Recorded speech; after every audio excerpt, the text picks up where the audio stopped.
उत्तर पूर्व के तमाम राज्यों असम, मेघालय, नागालैंड, मणिपुर, मिजोरम, सिक्किम, अरुणाचल प्रदेश, त्रिपुरा, जहां अपने प्राकृतिक सौंदर्य के लिए जाने जाते हैं, वहीं कृषि के क्षेत्र में भी अपना विशेष महत्व रखते हैं। पूर्वांचल राज्यों में होने वाली अलग अलग किस्मों की फसलें अगर आप तक एक ही कार्यक्रम के जरिए पहुंचे तो उस कार्यक्रम का नाम है बढ़ते कदम।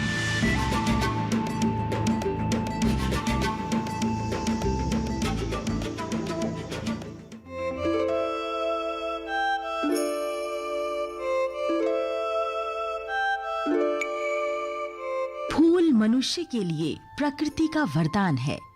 ये हमारी हर भावना के साथ मेल खाता है।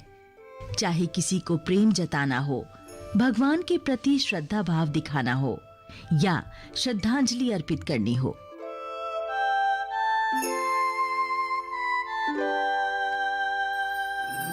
कहा जाए तो फूलों के बिना हमारी जिंदगी बेरंग है, पर वनस्पति विज्ञान के नजरिए से देखें तो फूल वास्तव में पौधों के प्रजनन का एक अंग है।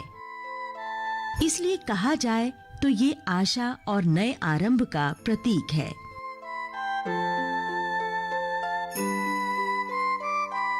फ्लोरिकल्चर या फूलों की खेती एक ऐसी खेती है जो न केवल लाभदायक है बल्कि सुंदरता से परिपूर्ण भी है। दुनिया भर के 140 से अधिक देशों में व्यावसायिक तौर पर फूलों की खेती की जाती है। भारत भी पीछे नहीं है। हमारे देश में भी फूलों की मांग में 25% वार्षिक की दर से वृद्धि हो रही है।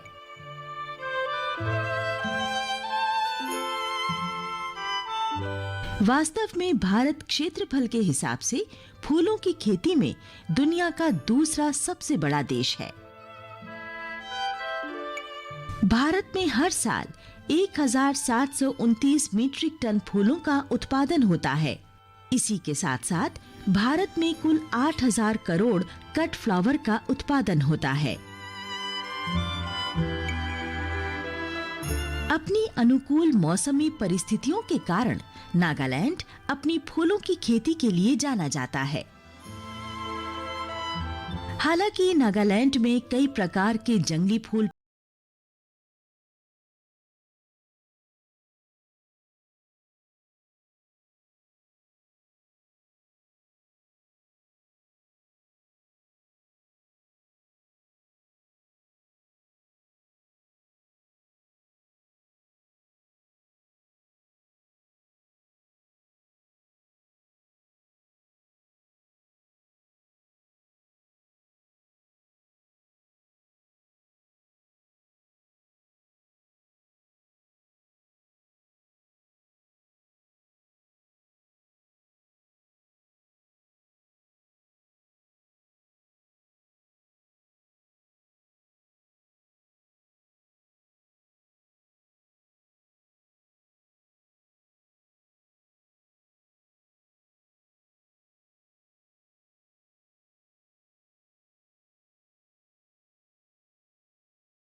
लिए तो गुलाब प्रेम, आदर, विश्वास, सुंदरता और जुनून का प्रतीक माना जाता है। विशेष रूप से गुलाब असीम प्रेम का ही प्रतीक है।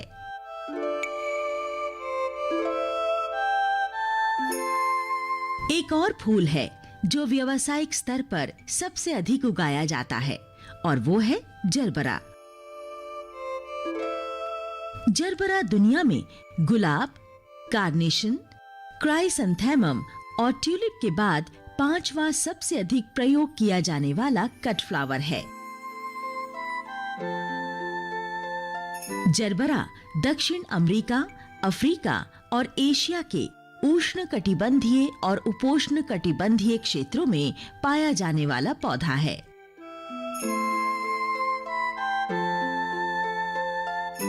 जरबरा कई रंगों में मिलता है, जैसे पीला, नारंगी, क्रीमी सफेद, गुलाबी और लाल वगैरह। चमकीली धूप फूलों की अच्छी गुणवत्ता और उत्पादकता के लिए आवश्यक है। फिर भी गर्मी के मौसम में फूलों को कम धूप काफी होती है। इसलिए अगर आप इनकी व्यावसायिक खेती कर रहे हैं तो इन्हें ग्रीन हाउस में उगाना चाहिए। नमी को नियंत्रित करने के लिए फॉगर्स का प्रयोग किया जाता है। जरबरा को ऊंची क्यारी में लगाया जाना चाहिए ताकि पानी की निकासी अच्छी तरह से हो सके। पुरानी और सूखी पत्तियों को भी पौधों से तोड़कर अलग कर देना चाहिए। पौध लगाने के 75 से 90 दिनों के बाद फूलों को तोड़ना चाहिए। फूल तोड़ने के लिए सुबह और शाम का समय सबसे उत्तम होता है। तुड़ाई के बाद बाजार ले जाने से पहले फूलों को पानी से भरी बाल्टी में रखना आवश्यक होता है।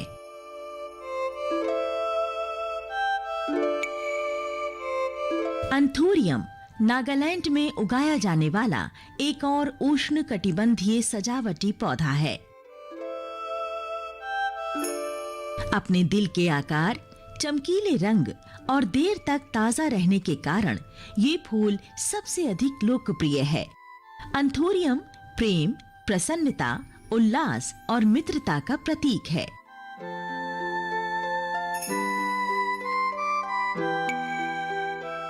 फेंग शुई के अनुसार एंथोरियम लकी प्लांट माना जाता है, जो अच्छा भाग्य लेकर आता है। यही कारण है कि वैलेंटाइन डे पर एंथोरियम को सबसे अधिक उपहार में दिए जाने का चलन है।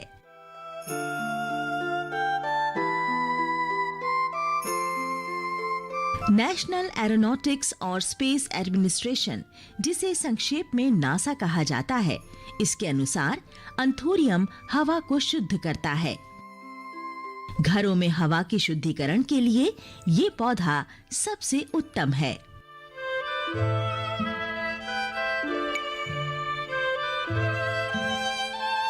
एंथोरियम को अधिक प्रकाश की आवश्यकता तो होती है, लेकिन सूरज का सीधा प्रकाश इसके लिए हानिकारक है। इसलिए व्यावसायिक खेती के लिए इसे ग्रीन हाउसेस में उगाया जाता है। एंथोरियम के लिए आदर्श तापमान दिन में 27 से 30 डिग्री सेल्सियस और रात में 10 से 20 डिग्री सेल्सियस होना चाहिए। एंथोरियम के पौधों को बढ़ने के लिए एक माध्यम की आवश्यकता होती है, क्योंकि ये एपिफिटिक यानी अधिजीविक पौधे होते हैं। नारियल के भूसे का इस्तेमाल प्राथमिक बढ़वार माध्यम के रूप में किया जाता है।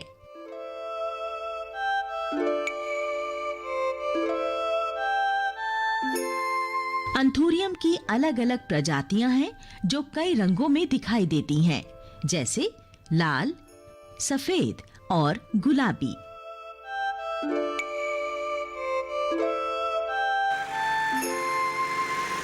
नागालैंड में बागबानी के क्षेत्र में हो रहे विकास के बारे में जानने के लिए हम पहुंचे केंद्रीय बागबानी केंद्र, जिसे कृषि एवं किसान कल्याण मंत्रालय द्वारा सन 2005 में नागालैंड में स्थापित किया गया था। North East region, here environment and climate is very good for potato cultivation. यहाँ उत्तर पूर्व में जलवायु और मौसम बागवानी के लिए बहुत अच्छा है। विशेष रूप से उष्ण कटिबंधीय फूल जैसे एंथोरियम, टेम्परेट जोन रोज, लिलियम, कार्नेशन, उष्ण कटिबंधीय जरबेरा और क्राइसैंथेमम के लिए हम खुले खेतों में कैलेंडुला और मेरीगोल्ड उगाते हैं।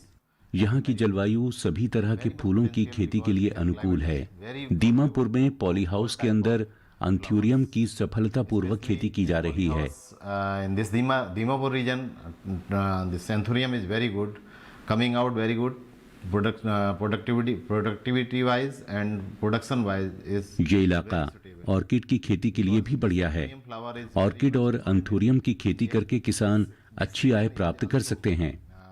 नागालैंड में लोग छोटी भूमि पर खेती करते हैं, इसीलिए यहाँ छोटे पॉली हाउसों में फूलों की खेती करना परिवारों के लिए लाभदायक है। पॉली हाउस में जिन फूलों की खेती की जाती है वो हैं अंथ्यूरियम, ऑर्किड, जरबेरा, गुलाब, क्राइसैंथेमम और कार्नेशन। खुले खेतों में कैलेंडुला और मैरीगोल्ड की खेती करना बढ़िया है, और कैलेंडुला तो खासतौर पर अच्छा है क्योंकि एक पौधे में लगभग 60 से 70 डंठलें होती हैं। बाजार में अच्छी कीमत मिल जाती है। कोई भी किसान छोटे खेतों से अच्छी आमदनी प्राप्त कर सकता है। इस संस्थान का मुख्य कार्य जागरूकता फैलाना है और तकनीकी ज्ञान से उनका मार्गदर्शन करना है। इसके अलावा ये संस्थान असली पौध सामग्री उपलब्ध कराता है और पॉली हाउस निर्माण में सहायता भी करता है। हमारी सेवाएं उत्तर पूर्व के सभी राज्यों के लिए हैं, विशेष रूप से नागालैंड के लिए। Inputs and technical know-how to the polyhouse construction also. We will provide technical knowledge to the farmers of Northeast region, especially here in Nagaland. बागबानी नागालैंड में एक ऐसा बढ़ता हुआ क्षेत्र है जो किसानों के लिए रोजगार के नए अवसर प्रदान कर रहा है। नागालैंड में 1000 से अधिक फूल उत्पादक किसान हैं और उनमें से अधिकतर महिलाएं हैं। ये महिला किसान पूरी सफलता के साथ फूलों और दूसरे सजावटी पौधों की खेती कर रही हैं। बागबानी रोजगार का साधन भी हो सकता है, ये वास्तव में एक नया विचार है।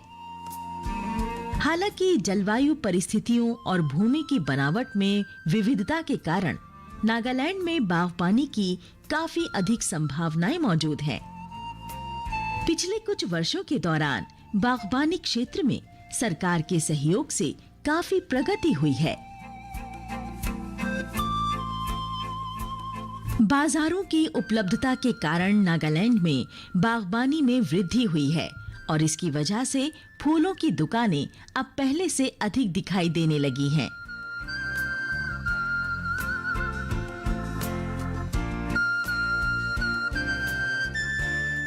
फूल उत्पादकों के कल्याण के लिए पुष्प उत्पादक संघों का गठन भी किया गया है, जिससे आपूर्ति मांग चेन में सामूहिक इकाइयों के रूप में अब इन्हें अपने उत्पाद का मूल्य भी अच्छा मिल रहा है।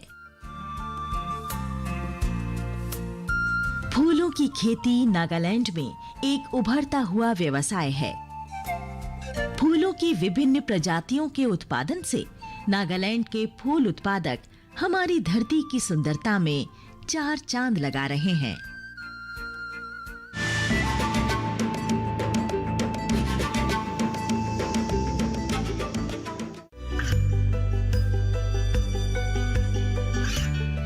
गांवों और पिछड़े क्षेत्रों में सरकारी योजनाओं की जानकारी पहुंचा।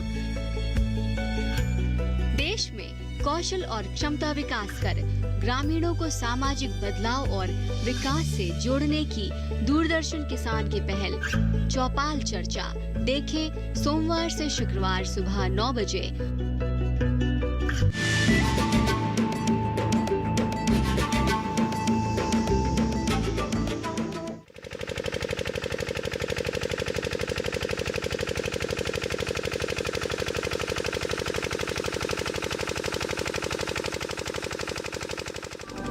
कृषि उत्पादकता में वृद्धि के लिए सिंचाई साधनों को सुदृढ़ करना बहुत महत्वपूर्ण है।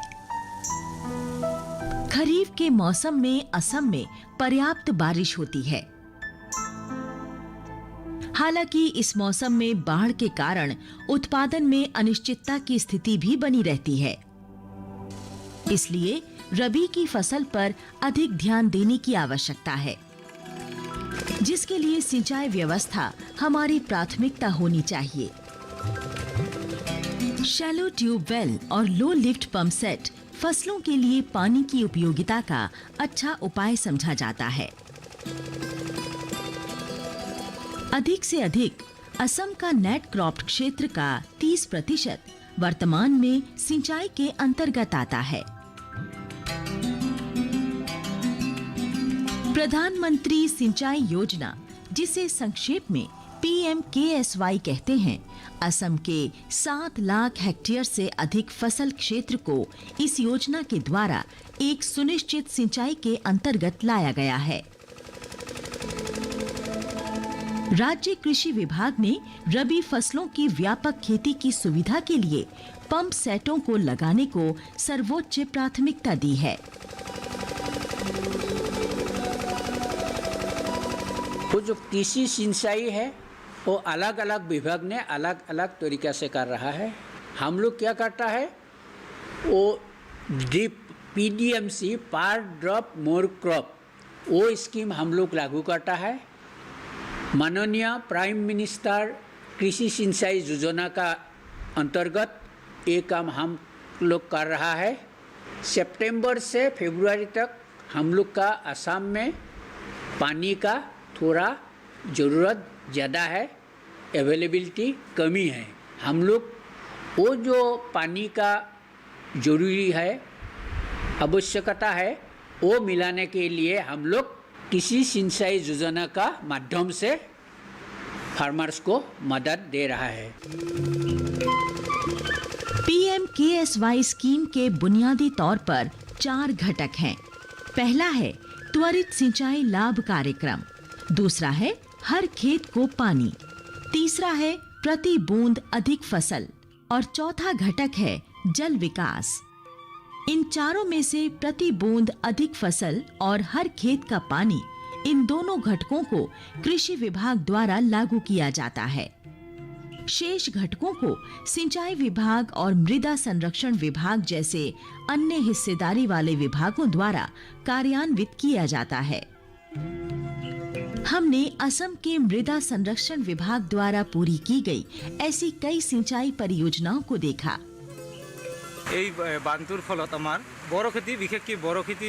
हमें इस सिंचाई स्कीम से बहुत अधिक फायदा हुआ। इस क्षेत्र में हमारे कई गांव हैं और कुल क्षेत्र लगभग 100 हेक्टेयर है। पहले यहाँ बहुत कम उपज होती थी, लेकिन अब इस सिंचाई सुविधा के कारण हम लगभग दुगनी उपज कर पाने में सक्षम हैं। यही नदी इस क्षेत्र में पानी का एकमात्र स्रोत है। ये पहाड़ी झरना है, इसलिए पानी बह जाता है और नदी जल्दी सूख जाती है। अब स्लुइस गेट के कारण हम इस जमीन को खेती के लिए इस्तेमाल कर पा रहे हैं। लगभग 100 बीघा प्रति जमीन थी। इस स्लुइस गेट के बाद हम चारे की खेती के लिए पानी की आपूर्ति अपने खेतों तक आसानी से कर पाते हैं। हमें अपने खेतों के लिए पर्याप्त पानी नहीं मिलता था, लेकिन अब इस सिंचाई स्कीम के बाद हम खेत की सिंचाई कर पाते हैं। पहले प्रति बीघा उपज बहुत कम थी, अब ये लगभग दुगनी हो गई है। हम सरकार के बहुत आभारी हैं। पहले ये क्षेत्र जंगल था, अब हमारे पास पानी है और इसीलिए हम यहाँ खेती कर पा रहे हैं। पहले हम यहाँ झूम खेती करते थे, फिर सरकार ने हमें सलाह दी। सिंचाई सहयोग के साथ टेरेस खेती करने के लिए हमारा मार्गदर्शन भी किया। आज हम सफल हैं। पहले हम खेती से ज्यादा नहीं कमा पाते थे। अब सिंचाई परियोजना के शुरू हो जाने से हम कई फसलें उगाकर पैदावार बढ़ाने में सक्षम हैं। पहले यहाँ ये बांध नहीं था, कई तरह की परेशानियों का सामना करना पड़ता था। इस बांध से मृदा क्षरण नहीं होता है। अब हम यहाँ से पास के चाय बागान में भी पानी की आपूर्ति करते हैं।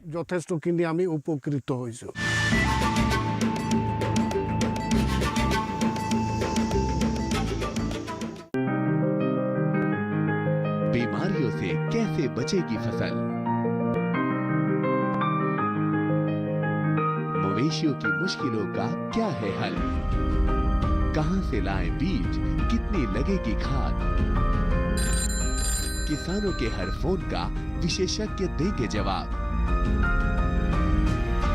देखिए हेलो किसान लाइव सोमवार से शुक्रवार शाम 6 बजे। क्षेत्रों में बहुत मदद मिली है। यहाँ मूल रूप से दो प्रकार के जल स्रोत हैं। एक है सतही जल और दूसरा उपसतही जल। जल धाराएं, नदियां और दूसरे जल स्रोत सतही जल के स्रोत हैं, तो वहीं भूमि के नीचे उपसतही पानी उपलब्ध है। कभी-कभी पानी को खेतों तक ले जाने के लिए बांध, स्पिलवे और डाउनस्ट्रीम के निर्माण की आवश्यकता होती है। जिस क्षेत्र को सिंचाई की आवश्यकता है, उसकी पहचान मौसम, पैदा होने वाली फसल और मिट्टी के आधार पर की जाती है। उदाहरण के लिए, जैसे चारे की खेती के लिए दूसरी फसलों की तुलना में 2 से 3 गुना अधिक पानी की आवश्यकता होती है। असम सिंचाई परियोजनाओं की जल आपूर्ति प्रणाली काफी हद तक नहरों के नेटवर्क पर निर्भर करती है। कई स्थानों पर जल स्रोत उपयोग के स्थान से दूर स्थित होते हैं।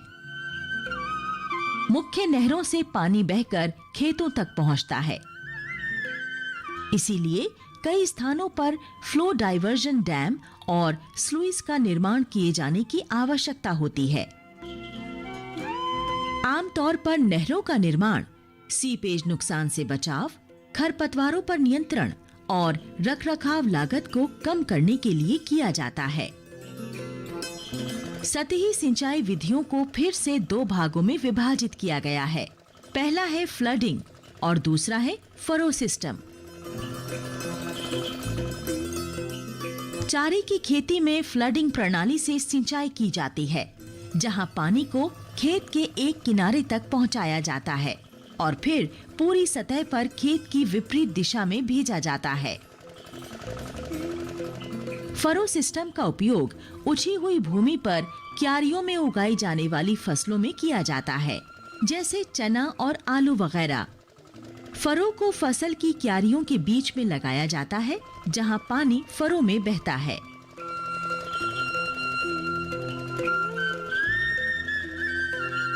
संयुक्त राष्ट्र के खाद्य एवं कृषि संगठन के अनुसार दुनिया में 27.5 करोड़ हेक्टेयर भूमि सिंचाई योग्य है। 130 से अधिक देशों में एक या दूसरे प्रकार की सिंचाई परियोजनाएं काम कर रही हैं। दुनिया के कुल क्षेत्र के लगभग 70% क्षेत्र की सिंचाई एशिया में होती है। इसमें से चीन, भारत और दक्षिण पूर्व एशिया चावल उत्पादक क्षेत्र हैं।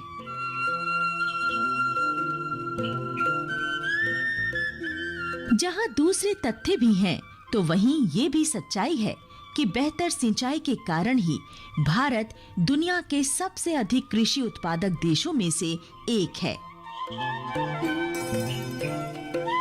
भारत का महत्वपूर्ण हिस्सा होने के कारण असम का देश के खाद्य उत्पादन में बड़ा योगदान है।